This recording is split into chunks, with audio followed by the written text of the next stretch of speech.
నమస్తే. న్యాయం కోసం కార్యక్రమానికి స్వాగతం. కష్టపడి సంపాదించిన సొమ్ముతో ఒక సెంటు భూమి కొనుక్కుందాం అనుకునే సగటు మనిషికి, తరతరాలుగా తమకున్న భూమిని అమ్ముకుందాం అనుకునే రైతుకు ఈ మధ్యకాలంలో పెద్ద సింహస్వప్నంలో మారిపోయింది పదం సెక్షన్ 22A. ప్రభుత్వ భూములు, అన్యాక్రాంతమైన దేవాదాయ, వక్ఫ్ భూముల రక్షణ కోసం తెచ్చిన ఈ చట్టం నేడు లక్షలాది మంది సామాన్య ప్రజల పాలిట శాపంగా మారిందా? క్లియర్ టైటిల్స్ అన్నీ ఉన్నప్పటికీ రాత్రికి రాత్రే భూములు 22A నిషేధిత జాబితాలకు వెళ్ళిపోవడం వెనుక అసలు లోపం ఎక్కడుంది? మరోవైపు ఇదే 22A ఆసరాగా చేసుకుని కొందరు కేటుగాలు సర్వే నెంబర్లు మార్చేసి నకిలీ పత్రాలతో అమాయకులకు భూములు అంటగట్టేస్తున్నారు. ఇప్పటికే రిజిస్ట్రేషన్ అయిపోయిన భూములు లిస్టులు ఉండడంతో కొనుగోలుదారులు కోర్టుల చుట్టూ తిరగాల్సి వస్తోంది. అసలు సెక్షన్ 22A అంటే ఏంటి? ఇందులో చిక్కుకున్న భూములు ఎలా విడిపించుకోవాలి? తప్పుగా రిజిస్ట్రేషన్ జరిగితే చట్టం ఏం చెబుతోంది? ఇలాంటి డౌట్స్ చాలా మందికి ఉంటాయి. ఈ డౌట్స్ క్లారిఫై చేసేందుకు మనతో పాటు జాయిన్ అవుతున్నారు ప్రముఖ అడ్వకేట్ కోటిపల్లి అయ్యప్ప గారు. నమస్తే అయ్యప్ప గారు. నమస్తే సార్. అయ్యప్ప గారు, అసలు ఏంటి సెక్షన్ 22 అంటే ఏంటి? అసలు దీని ఉద్దేశం ఏంటి? మనకి రిజిస్ట్రేషన్ యాక్ట్ 1908లో ఉండేటువంటి సెక్షన్ 22 అనేది ప్రొహిబిటెడ్ ల్యాండ్స్, ఏదైతే రిజిస్ట్రేషన్ జరగకూడనటువంటి భూములు ఏదైతే జాబితా ఉంటుందో ఆ జాబితా భూముల్ని చేర్చేటువంటి ఒక సెక్షనే 22A అండి. ఈ సెక్షన్ ప్రకారం ఎవరైనా సరే భూ యజమానులు లేకపోతే ఎవరైనా కొనుక్కునేదారులు, కొనుగోలుదారులు ముందస్తుగానే వాళ్ళు ఈసీ ఎన్కంబరెన్స్ సర్టిఫికెట్, అలాగే దానికోసం పూర్తిగా కోర్టు లావాదేవీలు ఉన్నాయా, ప్రొహిబిటెడ్ ల్యాండా, లేకపోతే కరెక్ట్ సర్వే నెంబర్ ఉందా లేదా, సర్వే రిపోర్టు, ఇవన్నీ కూడా చూసుకున్న తర్వాత మాత్రమే కొనుక్కోవాలని చెప్పి మన ప్రైమ్ 9 వీక్షకులందరికీ కూడా నేను తెలియజేస్తున్నానండి. ఎందుకంటే ఈ మధ్య కాలంలో మన ప్రైమ్ 9 న్యాయం కోసంలో కూడా మా ల్యాండ్ ని ప్రొహిబిటెడ్ లో పెట్టారు, 22A కింద పెట్టారు అని చెప్తున్నారు. 22A అంటే ఇందులో దేవాదాయ, అలాగే ధర్మాదాయ భూములు, అలాగే ప్రభుత్వ అసైన్డ్ ల్యాండ్స్, అలాగే ఇరిగేషన్ ల్యాండ్స్, ఇట్లా చాలా వరకు జరుగుతూ ఉన్నాయి. ఈ మధ్యన మనం చూసుకున్నట్లయితే పొడమేరు ప్రాజెక్టు యొక్క కెనాల్ సంబంధించినటువంటి అనేక భూములు, ఆక్రమిత భూముల్ని 22A జాబితాలో చేర్చినప్పటికీ కూడా నున్న, విజయవాడ లాంటి తదితర రిజిస్ట్రేషన్ ఆఫీసుల్లో దాదాపు 480 మంది బాధితుల్ని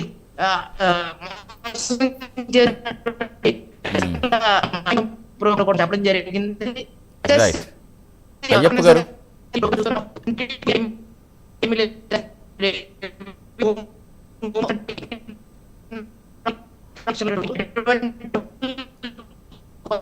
రైట్. అయ్యప్ప గారు, కొంచెం సిగ్నల్ మీది కట్ అవుతుంది. అయ్యప్ప గారు ఒకసారి చెక్ చేసుకోండి, వాయిస్ సరిగా రావట్లా. రైట్, ప్రస్తుతం అంతా కాలర్ వెయిట్ చేస్తున్నారు. అయ్యప్ప గారు, సుబ్బారెడ్డి గారు కడప నుంచి కాలర్ తీసుకుందాం. నమస్తే సుబ్బారెడ్డి గారు. సార్ నమస్తే సార్. నమస్తే, చెప్పండి మీ డౌట్ ఏంటి? అయ్యప్ప గారిని అడగండి. చెప్తారు. క్రాస్ అప్పీల్ అంటే ఏం సార్? క్రాస్ అప్పీల్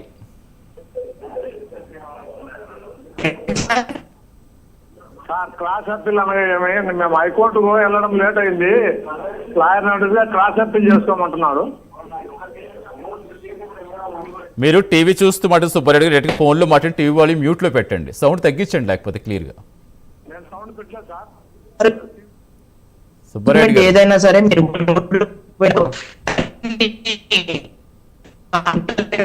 అయ్యప్ప గారు మీ వాయిస్ కూడా క్లియర్గా లేదు. అయ్యప్ప గారు మీ వాయిస్ రీసౌండ్ వస్తుంది, సిగ్నల్ సరిగ్గా లేనట్టు ఉంది, ఒకసారి చెక్ చేసుకోండి.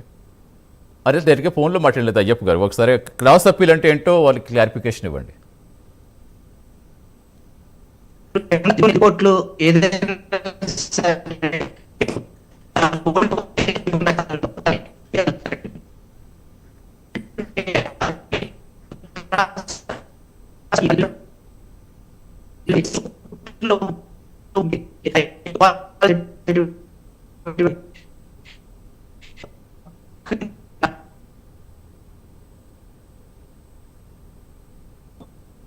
అయ్యప్ప గారు ఒకసారి మాట్లాడండి, మళ్ళీ మాట్లాడండి ఒకసారి. అయ్యప్ప గారు,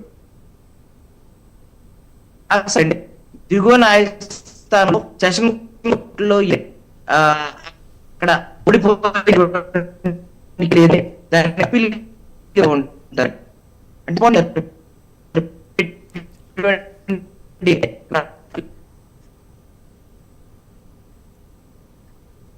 అలాగే 22A నెంబర్లో ఉన్న భూములు కూడా సర్వే నెంబర్లు మార్చేస్తే చాలా మంది మోసం చేస్తూ ఉంటారు. ఎప్పుడప్పుడు ఎలాంటి యాక్షన్ తీసుకోవాలి?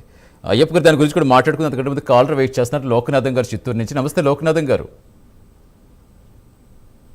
లోకనాథం గారు నమస్తే అండి. రైట్. అయ్యప్ప గారు, ఒకవేళ 22లోనే భూములు సర్వే నెంబర్ మార్చి అమ్మేస్తే మరి ఎలాంటి యాక్షన్ తీసుకోవాలి? ఎవరైనా సరే అట్లాంటి భూముల్ని మార్చి అమ్మేస్తే ఇమీడియట్ గా వారి మీద పోలీస్ కంప్లైంట్ ఇవ్వాలండి. మ్మ్. వాళ్ళని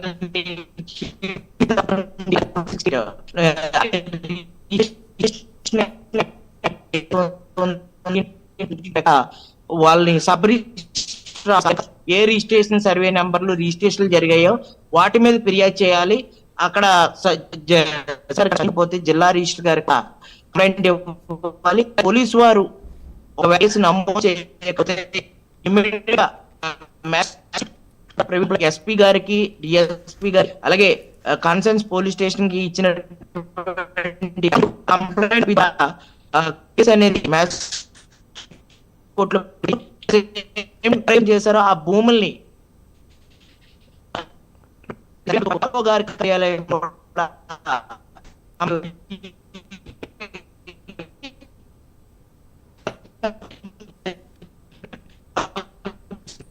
రైట్. అయ్యప్ప గారు, మీది ఎలా కంటిన్యూగా డిస్టర్బెన్స్ వస్తుంది, మరి ఎందుకు ఒక్క నిమిషం కాల్ కూడా వెయిట్ చేస్తారు. లోకనాథం గారు, నమస్తే లోకనాథం గారు.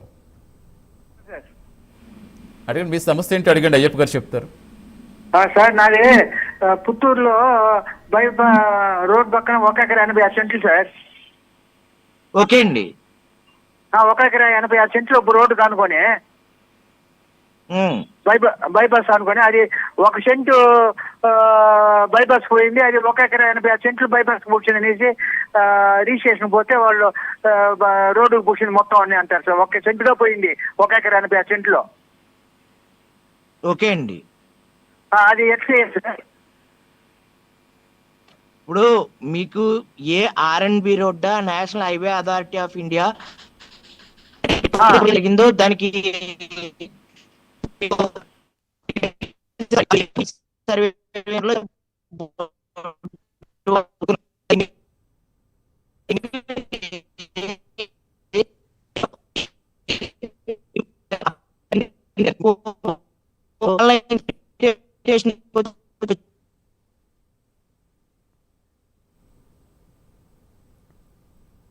రైట్. కాల్ కట్ అయినట్టుంది. ఎస్, అంటే ఇప్పుడు అన్ని హక్కులు ఉన్నప్పటికీ మన క్లియర్ టైటిల్స్ ఉన్న కొన్ని 22లో చేర్చేస్తున్నారు. ఒకవేళ నిజంగా అలా చేర్చేస్తే మన భూమిని ఎలా తీసుకోవాలంటారు అయ్యప్ప గారు? ఒకవేళ ఎవరైనా 22A ఎవరైనా మన భూమి వ్యవసాయ భూమి అయితే ఎవరైనా చేర్చితే మన దగ్గర ఉన్నటువంటి ఈసీలు, ఎన్కంబెన్స్ సర్టిఫికెట్లు,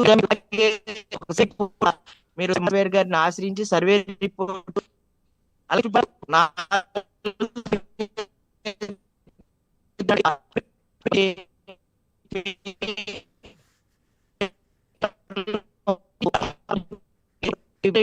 మీరు ఎంఆర్ఓ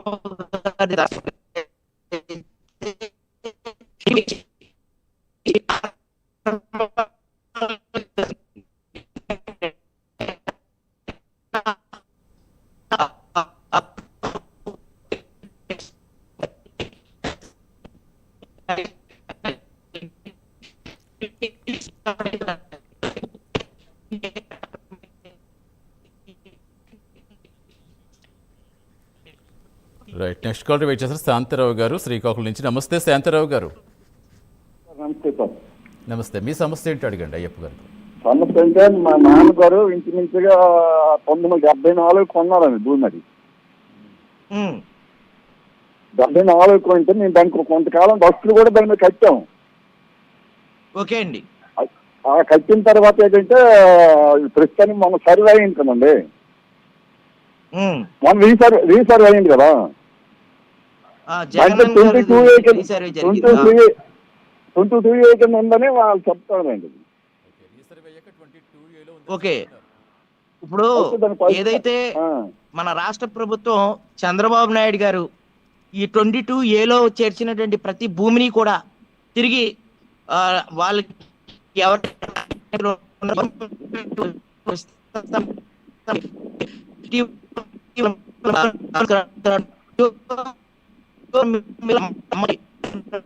వాయిస్ కరెక్ట్ రావడం చెప్తారు. అవునవును, ఒక్క నిమిషం. ఎస్, చెప్తారు.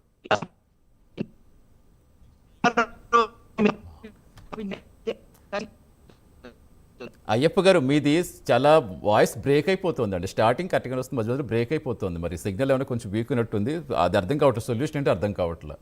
సరే, నెక్స్ట్ కాల్ ఉన్నారు, వెయిట్ చేసి తీసుకుందాం. రమేష్ గారు నమస్తే అండి. నమస్తే సార్. ఎస్, మీ సమస్య ఏంటో అడగండి. సార్ మేము సంవత్సరాల నుంచి ఒక భూమి సాగు చేస్తున్నాం సార్.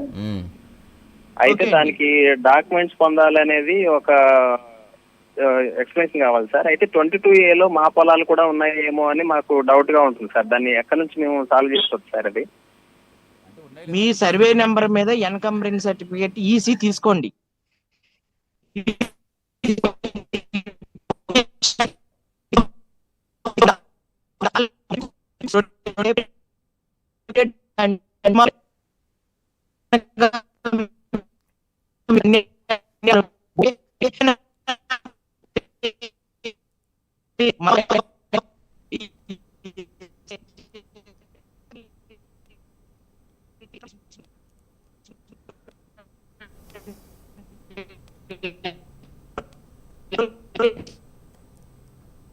రైట్ అండి. 22A ఉందని తీసుకుంటే ఈసీ తీసుకుని మా సార్ చెక్ చేయించుకోవాలి. రిజిస్ట్రేషన్ ఆఫీస్కి వెళ్ళి సార్ చెక్ చేయించుకుని మా అక్కడ ఉన్నా లేదా అని అడిగితే క్లియర్గా తెలిసిపోతుంది ఎవరికైనా సరే ఈ ప్రాబ్లం ఉంటే. అంతేనా అయ్యప్ప గారు? సరే, మీది అసలు ఆడిబుల్ అసలు లేదండి, ఆడిబుల్ అసలు లేదు అయ్యప్ప గారు. సారీ మీరు ఎస్ ఒకసారి కొంచెం బ్యాక్ వచ్చి మాట్లాడి, లేకపోతే మరి రీసౌండ్ వస్తుంది, మరి సిగ్నల్ ప్రాబ్లం అర్థం కావట్లేదు మాకు. అంటే మధ్య మధ్య బ్రేక్ అయిపోతుంది, ఒక్క పదం వినిపెడుతుంది. ఎస్, మీరు నెక్స్ట్ 22A ఏదైతే ఉందో ఆ 22A ఉన్నటువంటి భూములు తెలుసుకోవాలనుకుంటే ఆ సర్వే నెంబర్ మీద ఎన్కంబరెన్స్ సర్టిఫికేట్ ఈసీ సర్టిఫికేట్ మీరు అప్లై చేయాలండి. ఈసీ అప్లై చేస్తే అది గవర్నమెంట్ ల్యాండ్ లో ప్రొహిబిటెడ్ లో ఉందా లేదా అని చెప్పి మీకు పూర్తి స్థాయిలో వివరాలన్నీ కూడా మీకు వస్తాయండి. భూమికి సంబంధించినటువంటి ముఖ్యమంత్రి చంద్రబాబు నాయుడు గారు నిన్న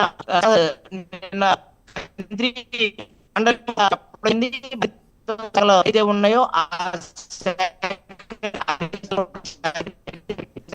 సరే, రైట్ అయ్యప్ప గారు. కాలర్ వెయిట్ చేస్తారు, కొంచెం బ్యాక్ వచ్చి మాట్లాడితే కొంచెం క్లియర్గా వస్తుంది వాయిస్. శ్రీధర్రావు గారు వెయిట్ చేస్తున్నారు, లాస్ట్ కాలర్ తీసుకుందాం. నమస్తే శ్రీధర్రావు గారు. నమస్తే సార్. ఎస్, మీ సమస్య ఏంటో అడగండి.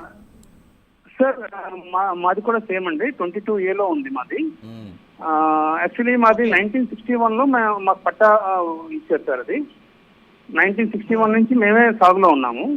అయితే అది అంటే ఐ థింక్ 2012 13 వెబ్ ల్యాండ్ లో అయినప్పుడు అది మా ఫాదర్ చూసుకోకపోవడం వల్ల ఏం జరిగిందంటే అది 22A వెళ్ళిపోయింది సార్ ల్యాండ్. ఓకే, ఇప్పుడైతే దానికోసం మేము ఆల్రెడీ కలెక్టర్ గారికి కూడా నేను పీజీఆర్ ఫైల్ చేశాను సార్.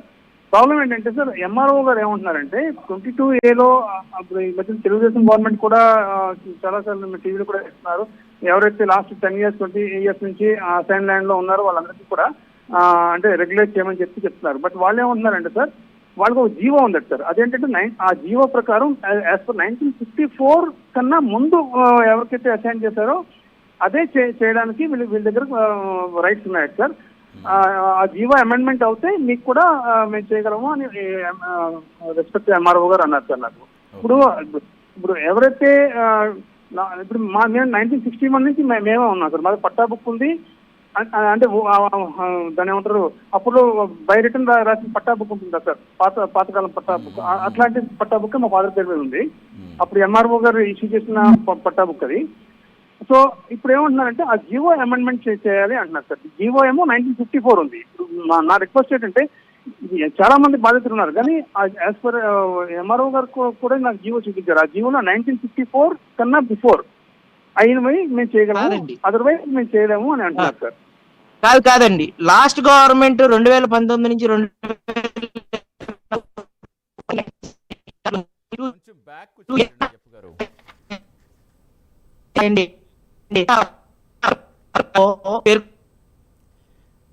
రైట్ అండి, సమయం అవుతుంది అయ్యప్ప. కొంచెం బ్యాక్ వచ్చిన సార్ క్లారిటీ ఇచ్చేయండి ఒక్కసారి. కొద్దిగా మీది వాయిస్ మరీ డిస్టర్బెన్స్ వస్తుంది మొత్తం ఈరోజు. ఎస్, కొంచెం బ్యాక్ వచ్చిన ఒకసారి క్లారిటీ ఇవ్వండి.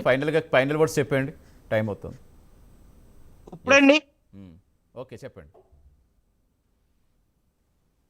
రైట్ అయ్యప్ప గారు మాట్లాడండి. రైట్ మొత్తానికి 22A భూములు ఉంటే కనుక ఒకసారి వాటిని చెక్ చేసుకుంటే బెటర్. దానికి కావాలనుకుంటే కనుక ఇప్పుడు చంద్రబాబు సర్కార్ కూటమి సర్కార్ వచ్చిన తర్వాత చాలా రూల్స్ మార్చింది కాబట్టి దాని ప్రకారం ఫాలో అయితే మీ భూములు ఉన్నాయో లేదో అందరూ తెలుస్తుంది. దాన్ని బట్టి మనం ఒకవేళ మీకు అన్ని క్లియరిటేటర్స్ ఉన్నప్పటికీ 22A చేరిస్తే మాత్రం వెనక్కి తీసుకునేదని కూడా యాక్షన్ తీసుకోవచ్చు అని చెప్తున్నారు. సో ఇది వీళ్ళ న్యాయం కోసం వచ్చేవారు మళ్ళీ కలుద్దాం. నమస్తే.